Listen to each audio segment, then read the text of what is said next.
Think about the last time someone falsely accused you, undermined your work in a meeting, or insulted your character. What was your immediate biological instinct? You felt a surge of adrenaline. You leaned forward. You opened your mouth and you began to say, "No, you don't understand. Let me explain." In that exact second, without realizing it, you lost. You handed them the leash to your emotions. You entered their courtroom, accepted their judge's robe, and begged a lesser person for your innocence. The average person is conditioned to explain themselves. They think clarity brings peace. But in the architecture of power, explanation is the ultimate confession of weakness. Niccolò Machiavelli understood a brutal truth that modern psychology is only now beginning to admit. People don't want clarity. They want control. If you want to stop being a casualty of other people's malice, you must unlearn your natural reactions to conflict. Today, we are going to dismantle the trap of justification. I will hand you the 5 cold, calculated rules derived from Machiavellian strategy to handle criticism, accusations, and daily conflicts. By the end of this video, you will no longer meet an attack with a shield. You will learn to let your enemies fall on their own swords. Rule number 1, weaponize the silence. When an accusation or a sharp insult is hurled at you in public, the room goes quiet. Everyone turns to look at you, waiting for the impact. The amateur rushes to fill the void with words. The strategist uses the void as a trap. When attacked, do not flinch. Do not change your facial expression.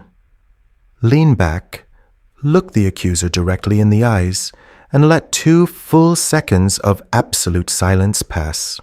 Why? Because words are comfort. When you remain silent, you deny them feedback. They expected a fight, but instead, they are hitting smoke. In that silence, the weight of the accusation shifts. The room begins to look at the accuser and ask, why are they so emotional? Why are they begging for attention? Machiavelli knew that the man who speaks first in an argument is usually the one who has lost control of the frame. Let the silence burn until they feel the urge to speak again to fix their own mess. Rule number 2, flip the mirror. When someone criticizes you, they are trying to set the rules of the game. If they say, "Your strategy is completely short-sighted," and you reply, "No, it's not, because I checked the data," you have accepted their frame that your strategy needs defending. Machiavelli's realism dictates a different path. Never accept the premise of the attack. Turn the accusation into a mirror that reflects their insecurity. Instead of defending your strategy, look at them calmly and say, "It's interesting how deeply an aggressive strategy destabilizes you." Or if they call you arrogant, simply reply, "Confidence often looks like arrogance to those who are uncertain." You haven't denied the accusation. You haven't validated it either. You have completely bypassed it and highlighted their psychological state. Now, they are the ones who must explain why they feel destabilized or uncertain. You have effectively flipped the blade. Rule number 3, the precision cut. There are moments when absolute silence isn't viable and a response is required. In these moments, your worst enemy is the paragraph. Your greatest ally is the sentence. When you write a long emotional text or give a detailed speech explaining your side of a conflict, you are giving your enemy raw material to dissect, misinterpret, and use against you. You are showing them exactly where it hurts. The Machiavellian operator uses short, heavy statements that shut down the conversation entirely. If someone accuses you of being cold or detached, Your response shouldn't be a list of the nice things you've done. It should be, I don't owe you authenticity.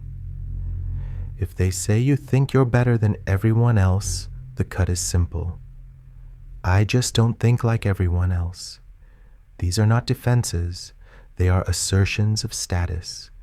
They signal to the world that the other person's opinion is simply too small to alter your temperature. Rule number 4, create an aura of unpredictability. A predictable target is an easy target. If your enemies know that every time they criticize you, you get angry, they will use that anger to manipulate your direction. If they know you always apologize, they will use guilt to control you. Machiavelli wrote in The Prince that a leader must mask their true intentions and nature. Apply this to your daily conflicts. When someone delivers a calculated insult meant to make you blow up, offer them a slight, amused smile. Say, if that is how you need to see it, then change the subject entirely or look away. This completely shatters their emotional calculations. They are left wondering, did it hit him? Does he know something I don't? Is he planning a countermove, or does he simply find me amusing? When you are a psychological enigma, people become profoundly cautious around you. They stop attacking, not because they like you, but because they fear the unknown consequences of your reaction. Rule number 5. Let the crowd become your shield. This is the ultimate peak of Machiavellian leverage. The weakest thing you can do is beg a crowd to believe you are innocent. The strongest thing you can do is maintain such a high level of composure that the crowd feels insulted on your behalf. When you refuse to descend into the mud with your accuser, when you remain still, polite, precise, and distant, the contrast becomes stark.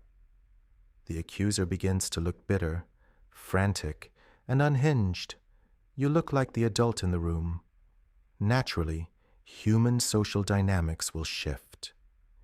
People in the room, or colleagues in the office, will look at the situation and say, that attack was completely uncalled for. Look how well they handled it. Without asking for help, you have forced the environment to protect you.